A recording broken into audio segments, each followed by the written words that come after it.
para que a gente dê um overview de tudo isso, né? Conta para a gente, as indústrias têm buscado profissionais que têm domínio do PPCC, que sabem de fato como elaborar, como monitorar, implementar um plano de PPCC na indústria? Com certeza isso é procurado, porque as pessoas precisam de um norte. É muito difícil ninguém saber nada e a gente começar a fazer uma PPCC. Você pode fazer aí um curso bacana para ter um norte e ser moldado. Às vezes é o fato, você está numa empresa e aí você está crescendo lá dentro, a empresa começou pequena, a empresa está crescendo.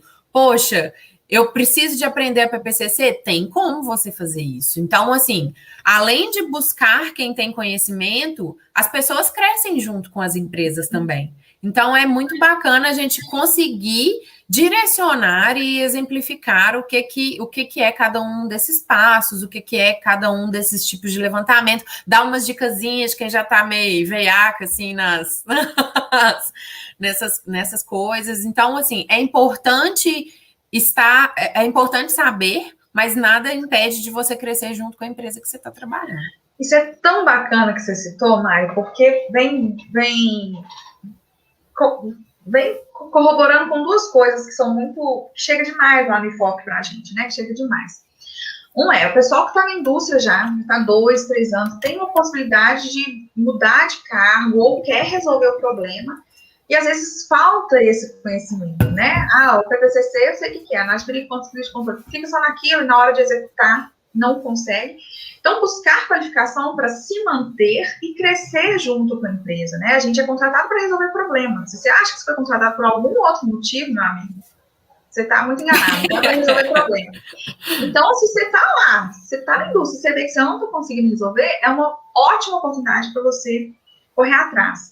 E hoje a gente viu um dado, eu não vou precisar números, porque senão eu vou acabar cometendo algum tipo de falha aqui, mas que o pessoal fala, não tem vaga, não tem chance, não tem oportunidade na indústria de alimentos. A gente tem um número de vagas disponíveis muito maior do que, estou falando de forma geral, do que o número de pessoas que estão buscando vagas. E o que acontece? Tanto que você vai fazer um processo seletivo, às vezes tem 30 pessoas para uma vaga. E por que ou o contrário, tá? Porque tem empresas que não fecham vagas. Tem aí 5, 6 vagas, às vezes chega, a gente está sempre divulgando, não fecha. Por quê? Ninguém qualificado o suficiente para entrar nessa vaga. Então, se você está procurando entrar na indústria, saia na frente tendo conhecimento específico, conhecimento técnico necessário para se inserir. Se você quer crescer, que é importantíssimo, junto com a empresa, que eu acho que é muito bacana isso que você pontuou, não deixe de se qualificar também para você estar apto, porque se você não estiver apto, vai ter outra pessoa apta a fazer o que você poderia estar fazendo, né? Exatamente. E depois chora as pitangas, né? Que eu podia ter feito, o bonde passou. É aquele negócio, você estar pronto não vai te fazer de uma hora para outra alcançar tudo, mas para alcançar você precisa de ter ali um mandamento. Você tem que estar pronto para quando tiver a oportunidade. Exatamente, é isso aí. O Diogo, ele usa uma expressão que eu acho muito bacana do cavalo. O cavalo passa uma vez só, uma coisa assim. É verdade, gente. Se você não está pronto para montar, você só vai ficar dando tchauzinho, né? Então, é importante pensar nisso. Agora, Mari, quais são os principais erros que os profissionais cometem na hora de elaborar a matriz de risco? Alguns eu até já falei aí, né? Já dei uns spoilers da vida, que é o levantar tudo é perigo. Classificar tudo como crítico, classificar tudo como um risco alto, e aí você tem, a gente vai falar isso aqui daqui a pouco também, que eu já sei. Mas, por exemplo, a gente começa a classificar tudo muito alto, e aí tudo fica um risco muito alto, e se fica um risco alto, você já tem que levar para a árvore decisória, você já tem que ter ferramentas ali para minimizar ou eliminar o risco. Então, esse é um dos primeiros erros que, às vezes, a pessoa que está um pouco desesperada, porque tem que criar uma PPCC de um dia para o outro, de uma hora para outra, sem tá com um embasamento bom, um pilar bom, sai mapeando tudo como muito alto. Vai pecar pelo excesso, assim, vai colocar tudo como um risco muito alto. A mesma coisa também pode acontecer.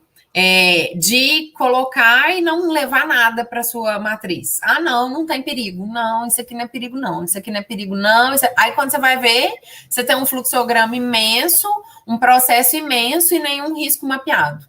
Às vezes, por falta de conhecimento, ou então por não saber desenvolver aquele risco, para por aí e não levanta risco nenhum.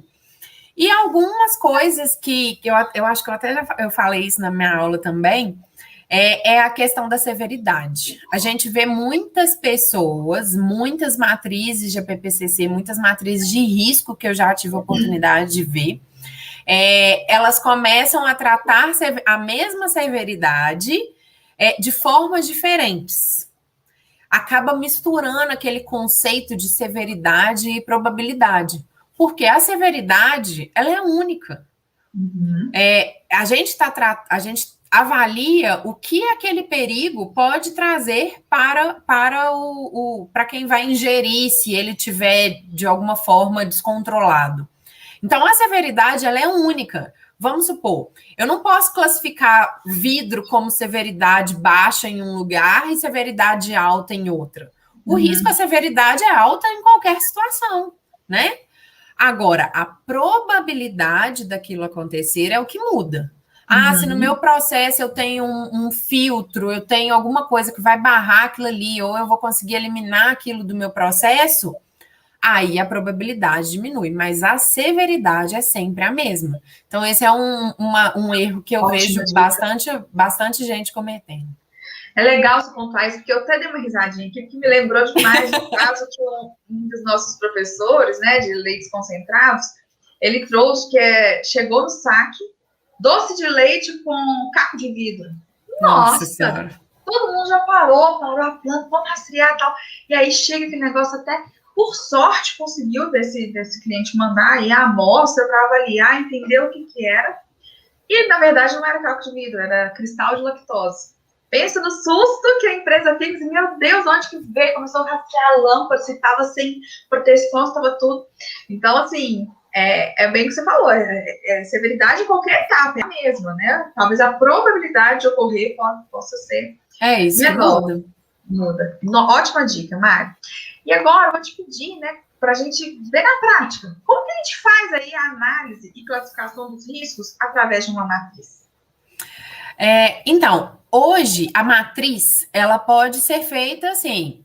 O importante, por que eu falo que é tão único, é tão exclusivo? Porque quem está elaborando, precisa de ter um certo conforto com aquela forma que eles estão utilizando. Então, eu quero fazer minha matriz no Word. Posso fazer? Pode. Quero fazer no Excel. Posso fazer? Pode. Hoje já tem programas para fazer a matriz de APPCC. É muito legal, descobri isso tem pouco tempo. Ainda não tive a oportunidade de trabalhar com isso, mas já existe até ferramentas que são próprias para isso, próprias para PPCC. Ou seja, gente, estamos crescendo aí devagarzinho, a gente vai conquistando aí um espaço. Mas você tem que estar confortável com aquela forma que você está usando. Por quê? Você precisa de treinar as pessoas, você precisa de apresentar isso numa auditoria. Então, se você copia o formato do coleguinha de outro lugar, e aí depois você não consegue, você não se habitua ali com aquela forma que você está montando a matriz, na hora de explicar, na hora de treinar os outros, você vai fazer uma confusão. Então, assim, eu trouxe para vocês aqui, vou compartilhar com vocês, uma forma que eu estou um pouco habituada a mexer, que foi o que deu certo para mim, assim, vamos dizer. Eu gosto de trabalhar, como eu não tenho ainda nenhum programa específico para isso, né? Eu ainda espero testar e depois eu conto para você se eu testar. Eu estou habituada a trabalhar com a forma de tabela, né? Que é um formato aqui no Excel. Então, como eu disse, a gente tem que fazer a avaliação de perigos aí das matérias-primas. E a gente tem que fazer a descrição das etapas. Então, aqui, trazendo um exemplo aqui para vocês, por exemplo, aqui eu coloquei etapa do recebimento de sal. Aqui na análise de insumos tem a descrição, o perigo, sal, o sal foi levantado aqui. Então, todos os riscos físicos, químicos, biológicos, radiológicos e fraude. E aí a gente mapeia qual é o perigo. Fiz aqui uma avaliação de probabilidade e severidade. E aí a gente tem que a probabilidade versus a severidade dá um risco baixo, médio ou alto, tá? Gente, isso aqui é uma verdade absoluta? Como eu disse, não. A Dani até trouxe a questão de, eu mudei um fornecedor. Às vezes eu estou trabalhando com esse sal aqui, e aí para os fornecedores que eu tenho homologado, e aí eu trouxe isso lá do meu programa de pré-requisitos, que a gente fez a avaliação desse fornecedor e os riscos físicos deram esses. E aí você aprova um outro fornecedor que, além desses perigos aqui, ainda tem risco, por exemplo, de pedra. Então, você inclui a pedra aqui. Você vai fazer uma avaliação para cada fornecedor? Na matriz do APPCC, geralmente não. Mas, para a avaliação de cada fornecedor no seu processo de aprovação, sim, tá? Então, aqui a gente trouxe os riscos, só subir aqui para o cabeçalho, probabilidade, a severidade, aí eu tenho o risco. Qual que é o máximo do perigo aceitável, que vai ser baseado ou em legislação ou em algum critério interno? Posso colocar critério interno no APPCC? Pode. Por exemplo, isso é comum de acontecer até para micro-organismos. Às vezes você vai trabalhar com exportação que na legislação brasileira não pede, mas para o país que você vai exportar, pede. Então, você precisa de considerar isso aqui e vai ser um critério que você vai ter que cobrar aí, no caso dos seus fornecedores, porque a gente está falando da análise de insumo. Então, é uma justificativa. Por que você está colocando isso? Aqui eu estou referenciando a legislação, de onde eu tirei essa informação. E se você tem uma medida de controle que já está aí classificada para essa matéria-prima. A mesma coisa para o processo. Em qual etapa que eu estou falando? Qual que é o meu tipo de perigo? Eu levantei aqui cada perigo baseado lá no fluxograma. Então, nessa etapa aqui do processo, cada etapa mapeada no fluxograma, ela está descrita. Então, por isso que é tão único o seu processo. Eu estou falando de leite, eu estou falando de produção de queijo. Em uma planta, eu abasteço sal manual. Na outra planta, em outra fábrica, eu abasteço sal por uma dosadora. Aí muda. A forma que a gente está adicionando a matéria-prima está contemplada e isso muda também. Probabilidade, severidade, e aí a gente determina o risco, qual que é o perigo aceitável, qual que é a justificativa para isso e quais são as medidas de controle. Então, essa é a forma que, para mim, Mariana, eu achei mais fácil de trabalhar, né? Mari, eu sei que você explica isso de forma bem profunda, mas só para o pessoal ficar um pouquinho curioso aí, né? Como que fica em relação ao resultado, né? Igual, ficou verdinho, ficou amarelo, ficou vermelho. Aquela planilha, ela já dá automático com base nos valores que você gera para risco e para... Sim, aqui já está. Aqui eu já coloquei, então a gente tem aí algumas formulazinhas que eu uso no Excel, e aí ela já vai avaliando aqui se é aceitável, nas planilhas que eu trabalho eu costumo colocar uns macetes, desculpa se eu estou passando muito rápido, mas a gente não vai entrar muito em detalhe. Eu coloco já algumas, por exemplo, como eu disse, a severidade, eu já coloco algumas regrinhas para a severidade sempre receber a mesma nota. Então, a gente pode fazer isso manual? Pode, né? Mas eu vou fazendo isso só para poder ajudar um pouco aí, acelerar minha vida. E eu estou perguntando isso porque, inclusive, essa matriz, uma matriz não essa, né? Mas uma matriz muito semelhante a essa, a gente disponibiliza para os nossos alunos aí no curso de APPCC, então é bem legal a gente trazer que ela já vem aí com algumas fórmulas para automatizar um pouco aí a sua vida. Lógico, né, gente, pontuando, vocês viram que o embasamento tem que ser bem, é pautado em legislação, é pautado na gestão e homologação de fornecedores, que é uma coisa importantíssima, você tem que saber fazer aí a gestão e homologação dos seus fornecedores também, para você ficar bem por dentro mesmo e classificar de acordo com o seu processo. Mas, pode pontuar, você quer pontuar alguma coisa? Com o seu processo, com o seu produto e com o seu consumidor final, né? Isso é importante aí da elaboração do PPCC. Se o seu produto é para consumidores de risco, por exemplo, alguém que pode ter aí alguma comorbidade e tudo mais, quanto mais específico o seu público, quanto mais países você exporta, mais informações você vai inserindo na sua matriz, né? Porque às vezes não faz sentido a gente, não, eu produzo para nacional e exportação. E aí você faz uma matriz para cada? Não, a sua linha de produção é a mesma, não faz sentido você controlar um perigo. É claro que você pode ter aí peculiaridades do produto exportação, por exemplo, ou de um público específico, mas a sua matriz, você vai tratar ela da mesma forma, né? E dali a gente já puxa a classificação, né? Quando a gente tem os riscos definidos, aqueles riscos que a gente precisa de tratar, de minimizar, por exemplo, um risco médio e um risco alto, que você já precisa aí de ter uma medida de controle. Aí, para alguns deles, você já vai classificar, vai levar ali para uma árvore decisória, para fazer a classificação do PCC. Show de bola. Mari, aqui a gente viu que você trouxe aí relacionado aos ingredientes, né?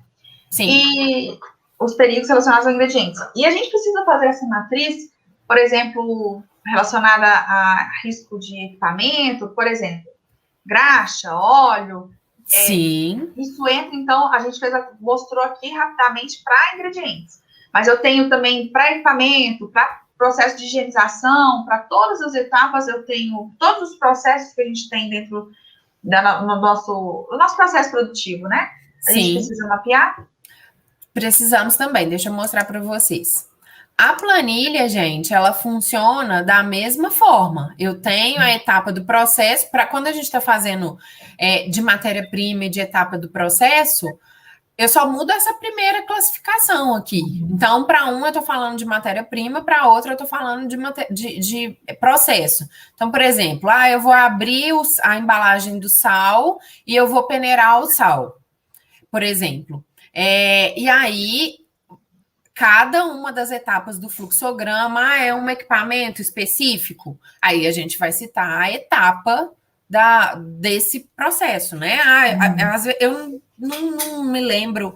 Às vezes a gente pode colocar aqui o equipamento em si. Por exemplo, o peneiramento do sal. É o que eu estou fazendo. Em qual equipamento? Num peneirador, por exemplo. Não está intrínseco o equipamento nesse exemplo, mas em algumas situações você pode colocar o equipamento aqui. Uhum. E aí a gente classifica cada uma das etapas. Nessa etapa aqui eu tenho risco físico, mas eu não mapeei nenhum risco químico, nem risco biológico. Mas a gente tem etapas que vão ter, por exemplo, aqui, ó, óleo, por exemplo. Classifiquei um recebimento de óleo como um perigo de salmonela. E aí a gente classifica os físicos, químicos e os biológicos. Se tiver risco de fraude no seu processo, é um pouco estranho, né? Se você está classificando fraude no seu processo, a gente geralmente classifica fraude na análise da matéria-prima, mas você pode mapear aí algum risco de fraude também, algum risco radiológico, dependendo. A maior parte dos radiológicos eu também classifiquei aqui na questão de insumo, porque nesse processo em específico não tinha nada relacionado à radiação. E você pode também inserir aqui a questão de food defense, e aí, apesar o food defense eu não coloquei nessa matriz, porque a gente já entra, ao invés de severidade e probabilidade, a gente já entra com a questão de acesso e vulnerabilidade. Então, eu tenho um plano à parte para food defense. Que você também explica bem bacana lá no curso, né? Sim, também tá no curso, também é contemplado.